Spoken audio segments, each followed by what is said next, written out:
The Wolf of Wall Street is a legend. I'm not fucking leaving!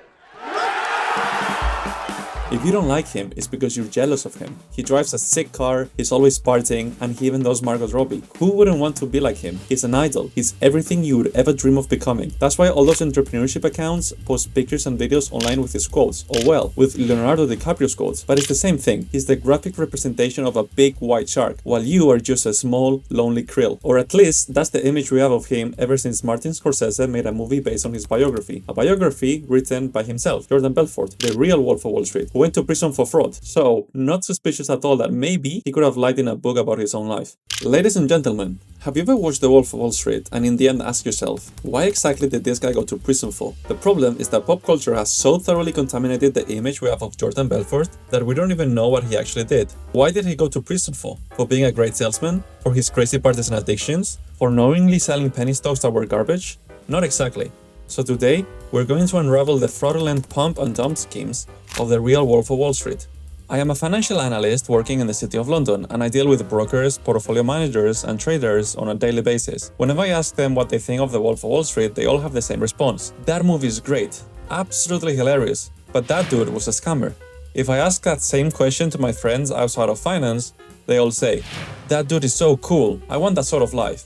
The truth is that the sell me this pen scene at the end is what stuck with people after watching the movie. And that's a problem, because when you finish the film, you're left with this feeling that Jordan Belfort was just a great salesman. Very greedy, sure, and maybe he didn't act very ethically selling junk to people. But hey, you forgive him for everything he achieved. After all, now he gives talks and courses teaching people how to sell. The key to selling is to find out, step one, what are your clients' needs? But that is all wrong. That's the image we have of him because the movie never fully explains what Jordan and his employees at Stratton Oakmont were actually doing. Spoiler, scamming people.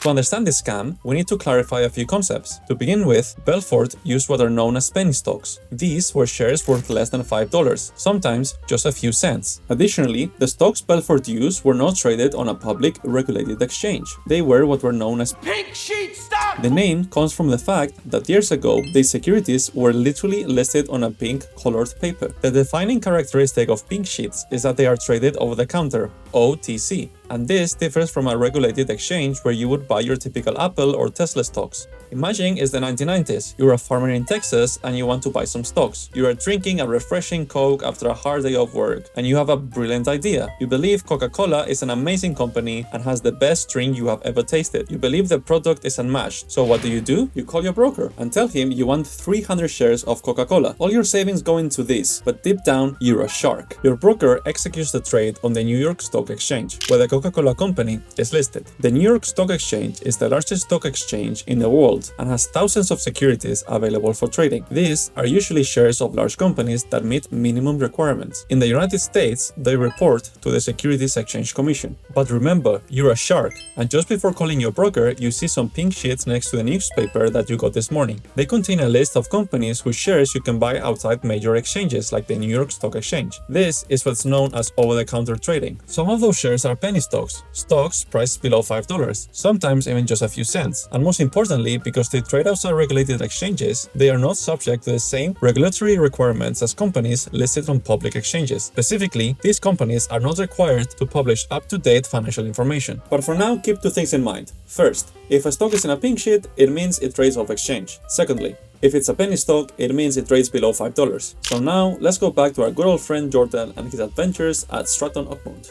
When a company wanted to raise capital, it had two options. It could comply with the regulation and go public on a stock exchange with a reputable investment bank like JP Morgan arranging these transactions. Or, if it was a smaller company, it could bypass all that and work with a brokerage firm to sell its shares over the counter. And that brokerage firm was Stratton Oakmont. Jordan would approach a company looking to sell its shares and tell them, I will sell them for you, and I will keep a substantial percentage. In a normal transaction, a broker earns their profit from that commission percentage. Jordan, however, was taking massive cuts, up to 50% of each transaction. This was possible in the OTC market, whereas on a public exchange, a broker might earn around 1% and the exchange another 1%. But that wasn't even the core of the scheme. The second part involved gathering his team of brokers, whom he had trained in aggressive sales tactics, and setting them to sell as much as they could. But wait, there's more. Before instructing his brokers to start making calls, the first thing Jordan would do was sell shares to what were called his rat holes. These were trusted individuals who appeared, at least on paper, to have no connection to Jordan or Stratton Oakmont. They would buy the initial batch of shares. Only after that would the actual brokers begin cold calling and selling to outside investors. The more they sold, the more the price would rise, and the higher the price went, the easier it became to convince the next group of investors. And that wasn't technically a lie, because these penny stocks, in addition to having very low prices, also had extremely low market capitalizations. Market capitalization is a measure of a company's economic size. Essentially, it is the share price multiplied by the total number of shares outstanding. The larger the market cap, the harder it is to manipulate the stock price. You can't manipulate the price of Microsoft just by telling your friends to buy it, because Microsoft has a market cap of nearly $3 trillion.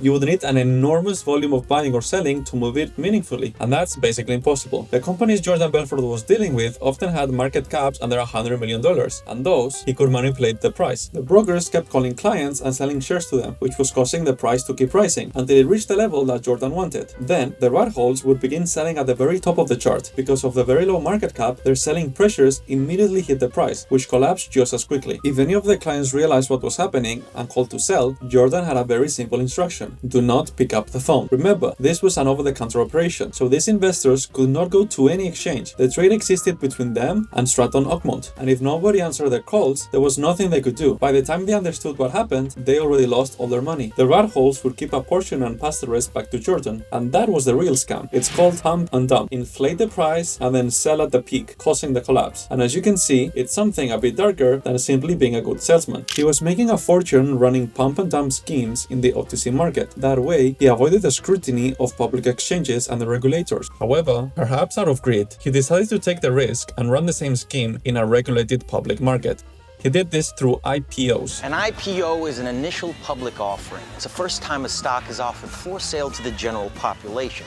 Now, as the firm taking the company public, we set the initial sales price, then sold those shares right back to our friends. When Jordan was about to take a company public, he would instruct his rat holes to buy shares beforehand. After they had accumulated their positions, he would launch the IPO and send his army of brokers to sell the stock to all their contacts. The price would start to surge, but this time, because the company was listed on a public exchange, the rising price attracted outside investors who saw an IPO taking off and rushed in. Then, once the price climbed high enough, the rat holes would cash out. It was essentially the same pump and dump scheme he ran in the OTC market, but now executed within a regulated exchange, which made it far riskier. He did this with the IPO of Steve Madden, the fashion shoe designer. Now, once the price hit the high teens, you know what? Who gives a shit?